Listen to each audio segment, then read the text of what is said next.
My grandparents live in Japan. Every summer my parents would take me there to visit them. They live in a small village and have a big backyard. I loved playing there in the summer. When I arrived, my grandparents always welcomed me very warmly. I was their only grandchild, so they always spoiled me. The last time I saw them was in the summer when I was 8 years old. As usual, my parents booked a flight to Japan and we took a taxi from the airport to my grandparents' house. They were very happy to see me and had prepared a bunch of small gifts for me. My parents wanted some time for themselves, so after a few days they went on a trip to another part of Japan, leaving me with my grandparents. One day I was playing in the yard while my grandparents were inside the house. It was a hot summer day and I lay down on the grass to rest. I looked at the clouds and enjoyed the feeling of the soft sunbeams and the gentle breeze. Just as I was about to get up, I heard a strange sound.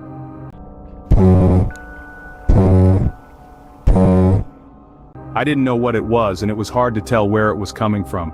It sounded like someone was muttering to themselves and they were just saying,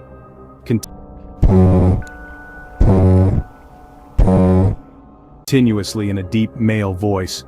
I looked around trying to find the source of the sound and then I saw something on top of the fence at the end of the yard. It was a straw hat. It wasn't lying on the fence, it was behind the fence. That's where the sound was coming from.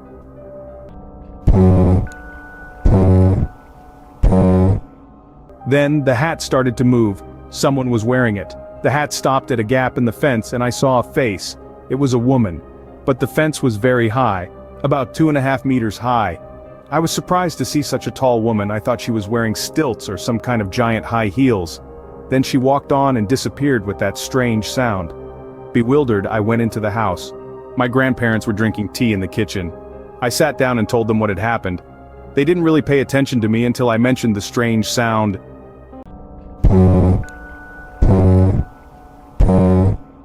As soon as I mentioned it, they froze. My grandmother's eyes widened and she covered her mouth with her hand. My grandfather's face became very serious and he grabbed my arm. "This is very serious," he said urgently. "You have to tell me exactly, how tall was she?" "As tall as the fence in the yard," I replied, starting to feel scared. He asked me a lot of questions. Where was she standing? How long had she been there? What did she do? Did she see you?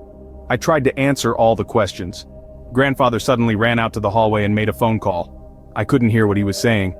I looked at my grandmother and realized she was shaking too. My grandfather came back to the room and told my grandmother, "I have to go out for a while, you stay here with the boy. Don't take your eyes off him for a second." "What's going on, Grandpa?" I cried. Grandfather looked at me with a sad expression. "You've been noticed by Hachishakusama." With that he rushed out, got in the car and drove away. I turned to my grandmother and asked, "Who is Hachishakusama?" "Don't worry," she answered me with a trembling voice. "Grandpa will protect you, you don't have to worry."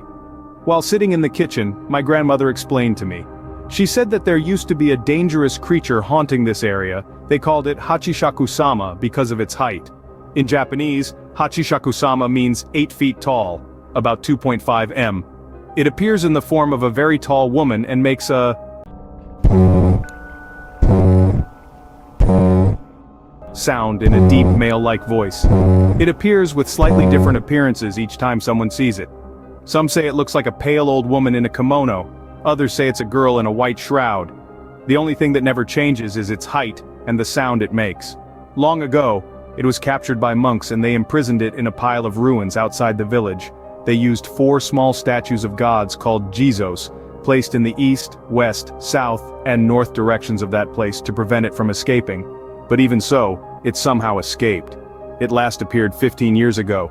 My grandmother told me that anyone who sees Hachishakusama is doomed to die a few days later. This whole story was so crazy that I didn't know what to believe. When my grandfather came home, he was accompanied by a woman. She introduced herself as Kei-san and gave me a small, crumpled piece of paper and said, "Take it and hold on to it." Then she and my grandfather went upstairs to do something. I was left with my grandmother in the kitchen again. I needed to use the bathroom. My grandmother followed me into the bathroom and wouldn't let me close the door. I felt really scared by all of this. After a while, my grandfather and Kei-san took me upstairs and put me in the bedroom. The windows were covered with newspaper with ancient characters written on them. There were 4 small bowls of salt in the 4 corners of the room, and a small Buddha statue placed in the middle of the room on a small wooden box. And there was also a light blue bucket. "What is the bucket for?" I asked. "For you to use the restroom in," my grandfather replied. Kei-san sat me down on the bed and said, "Soon the sun will set, so listen carefully. You have to stay in this room until tomorrow morning. You must not go out under any circumstances until 7 a.m. Your grandparents will not call or talk to you until then. Remember, do not leave the room for any reason. We will let your parents know what is happening." She spoke in a serious tone that made me nod. "You must listen to everything Kei-san says," my grandfather told me, "and never let go of the piece of paper she gave you. And if anything happens, pray, and remember to lock the door when we go out there." They went out into the hallway. I closed the bedroom door and locked it. I turned on the TV and tried to watch something, but I felt too anxious. I felt sick to my stomach. My grandmother gave me snacks and rice balls, but I couldn't eat. I felt like I was in prison. I felt depressed and scared. I lay down on the bed and waited. Then I fell asleep at some point. When I woke up, it was after 1 a.m. Suddenly I realized that something was knocking on the window. My face turned pale and my heart skipped a beat. I tried to calm down, telling myself that it was just the wind or a branch. I turned up the TV to drown out the knocking. Finally it stopped. That's when I heard my grandfather call me. "Are you okay?" he asked. "If you're scared being alone there, I can come in and keep you company." I smiled and ran over to open the door, but then my steps stopped. I got goosebumps all over my body. This voice was definitely my grandfather's, but there was something strange about it. I didn't know what it was, but it felt real. "What are you doing?" he asked. "You can open the door now." I glanced to the left and my spine froze. The salt in the bowl was gradually turning black. I backed away from the door. My whole body was shaking with fear. I knelt down before the Buddha statue and clutched the parchment tightly, desperately praying for help. "Please save me from Hachishakusama," I groaned. Then, I heard the voice from outside the door.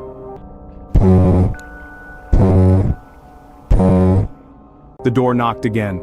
I overcame my fear and bowed my head before the statue, half crying, half praying until dawn.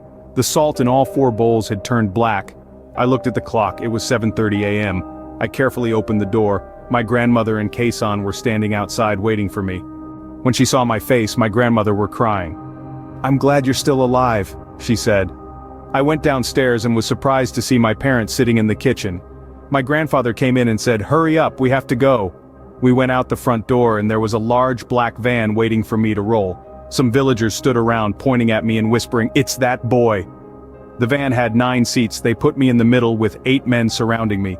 Mrs. Kei-san sat in the driver's seat. The man on my left looked at me and said, "You're in trouble. I know you must be very scared. Just keep your head calm and close your eyes. We can't see it, but you can. Don't open your eyes until we're out of here safely." My grandfather drove in front. My father's car followed behind. When all was ready, our small convoy started to roll. We drove quite slowly, about 20 kilometers per h, sometimes even slower. A moment later, Kei-san said, "This is where we will have a hard time," and began to whisper a prayer. That's when I heard the voice. I grabbed the parchment that Kei-san had put in my hand. I bowed my head, stood up and peeked outside. I saw a white dress flying in the wind. It was running after the van. It was Hachishakusama. It was right outside the window, but still keeping up with us. Then suddenly it bent down and looked into the van. "No," I gasped. The man next to me shouted, "Close your eyes!" I closed my eyes as tightly as I could and squeezed the paper tightly. Then the knocking started again, knocking on the windows all around us. All the passengers in the van were startled and tense. They couldn't see Hachishakusama and couldn't hear its voice either, but they could hear the knocking on the windows. Kei-san started praying, louder and louder until it almost sounded like a scream. The atmosphere in the van was unbearable. Just a moment later, the knocking stopped and the voice disappeared. Kei-san turned to us and said, "I think we're safe now." Everyone around me breathed a sigh of relief. The van pulled over to the side of the road and the men got out. They took me to my parents' car. My mother hugged me tightly, tears streaming down her cheeks. My grandfather and my father bowed to the men who had traveled with us. Kei-san came to the window and told me to hold out the piece of parchment she had given me. When I opened my eyes, I saw that it was completely black. "I think you're okay now," she said, "but to be sure you have to hold this for a while longer." She gave me a new piece of parchment. Then we went straight to the airport, where my grandfather waited downstairs until he saw us safely on the plane. When we took off, my parents breathed a sigh of relief. My father said he had heard of Hachishakusama before. Many years ago it had noticed my father's friend. He disappeared and was never seen again. My father said that it had noticed many others and they had survived to tell the tale. All of them had to leave Japan and settle abroad. They could never return to their homeland. It always chooses children as its victims. They say that it is because children are dependent on their parents and relatives. This made them easier to fool when it could transform into their parents. My father told me that the men in the van were my blood relatives. And that's why they were sitting around me and why my father and grandfather were sitting in the front and back. It was all to deceive Hachishakusama. It took a while to contact everyone and gather them together, which is why I had to stay in the room that night. My father also said that the small Jizo statues had been broken, and that was how it had escaped. I got goosebumps. I was so happy to be finally home. Those things happened over 10 years ago. I haven't seen my grandparents since then. A few weeks later I decided to call and talk to them on the phone. It had been too long. Over the years I had tried to convince myself that it was just a legend, that everything that had happened was just an elaborate prank. But sometimes I wasn't so sure. 2 years ago my grandfather passed away. When he was sick, he didn't let me visit him and only gave me strict instructions. According to him, I was not allowed to attend his funeral. I was very sad about that. A few days ago my grandmother called. She said she had been diagnosed with cancer. She missed me very much and wanted to see me one last time before she died. "Is it safe, Grandma?" I asked. "Is it safe yet?" "It's been 10 years, she said. "It's been a long time. Everything has been forgotten. You're all grown up. I'm sure there will be no problem." But what about Hachishakusama?" I asked. For a moment, the other end of the phone was silent. Then I heard a deep male voice say,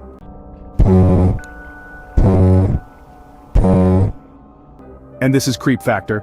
Thank you for taking the time to watch the entire video. And if you like this video, please click like, share and subscribe to the channel for more interesting contents."